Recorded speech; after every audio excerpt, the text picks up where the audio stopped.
जबलपुर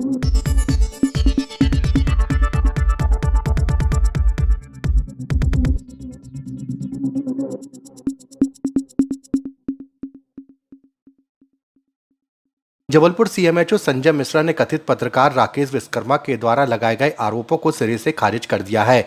उन्होंने आज मीडिया से चर्चा करते हुए पूरे मामले की जानकारी साझा की। इस दौरान उनके और कथित पत्रकार राकेश विश्वकर्मा के बीच हुई वार्तालाप को भी साझा किया गया।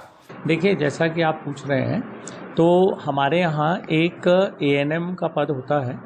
तो बरगी में पदस्थ एक हमारी एएनएम थी जो वर्तमान में अभी विक्टोरिया अस्पताल में कार्य कर रहे हैं। तो उनके जो पति हैं, शायद वो पत्रकार हैं, और वो हम लोगों से बार बार आईटीआई के माध्यम से जानकारी मांगते थे, जो जानकारी हम लगातार देते हैं। कोई भी आईटीआई की जानकारी हम लोग रोकते नहीं हैं।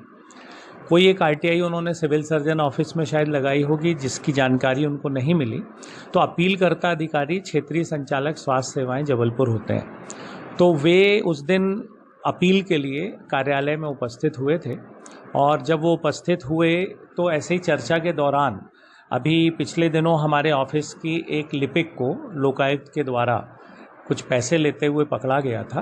तो ये शिकायत इन्हीं सज्जन के द्वारा, जैसा कि मुझे ध्यान आ रहा है कि उनका नाम श्री राकेश है, के द्वारा लोकायुक्त में की गई थी।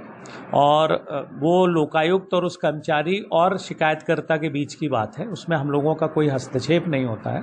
मैंने उनसे सिर्फ चर्चा के दौरान यही कहा कि भाई, हम आपकी आईटीआई हमेशा दे देते हैं, और आपने जब भी कागज़ मांगे हैं कोई आईटीआई के माध्यम से आपको उपलब्ध कराए गए हैं।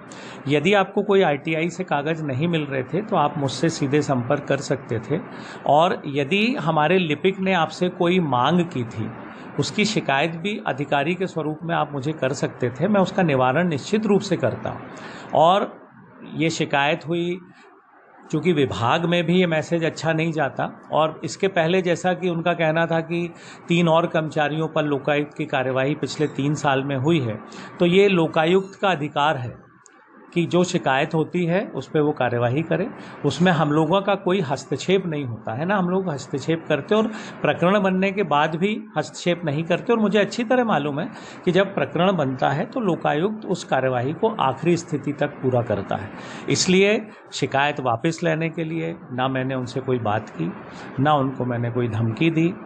मैं उनके आरोप से इत्तेफाक नहीं रखता बिल्कुल, और आपके माध्यम में से यही कहना चाहता हूं कि मैंने हमेशा पत्रकार बंधुओं के साथ सहयोग ही किया है, और जो भी मुझसे मदद हो सकती है इलाज से संबंधित, दवाई से संबंधित, मैं करता हूं। उनको लगता है कुछ भ्रांति हुई है इस बारे में, और उन्हें ऐसा नहीं करना चाहिए। सर, इसमें एक चीज़ ये भी आ रहा है कि 2022 से जो उनकी शायद पत्नी या जो भी है, उन पर भी किसी प्रकार के कई प्रकरण दर्ज है। जी, उसको द्वेष की भावना से भी लेके ऐसा हो रहा है क्या? जी, ये एक संभावना बिल्कुल मुझे लग रहा है कि चूंकि जब वो बरगी में पदस्थ थी उनकी पत्नी, तो उस समय वहाँ कार्य अच्छे से ना करने के कारण उन्हें करीब करीब 5 से 6 नोटिस जो मुख्य खंड चिकित्सा अधिकारी द्वारा दिए गए थे, क्योंकि परफॉर्मेंस उनके क्षेत्र का अच्छा नहीं था। उस कारण वहाँ भी उनकी बहस होती थी हमेशा, और वहाँ से जो उनके श्रीमान जी हैं वो शिकायत किया करते थे वहाँ के स्टाफ के लिए। इस बीच एक ट्रेनिंग के लिए उनको विक्टोरिया बुलाया गया 4 दिन के लिए। वो ट्रेनिंग में आई तो मुझे ऐसा लगा कि अब उन्हें वहाँ ना भेजें, वापस यहीं रख लिया जाए, जिससे विवाद की स्थिति ना बने। वहाँ अच्छा नहीं लगता विभाग के भीतर विवाद हो। तो इसलिए उनको तब से हमने करीब करीब 2 साल हो गए, 2-2.5 साल वो विक्टोरिया अस्पताल में ही कार्य कर रही हैं, और अपना कार्य खुद कर रही हैं। उसमें किसी भी तरह का हम लोगों का हस्तक्षेप नहीं रहता है।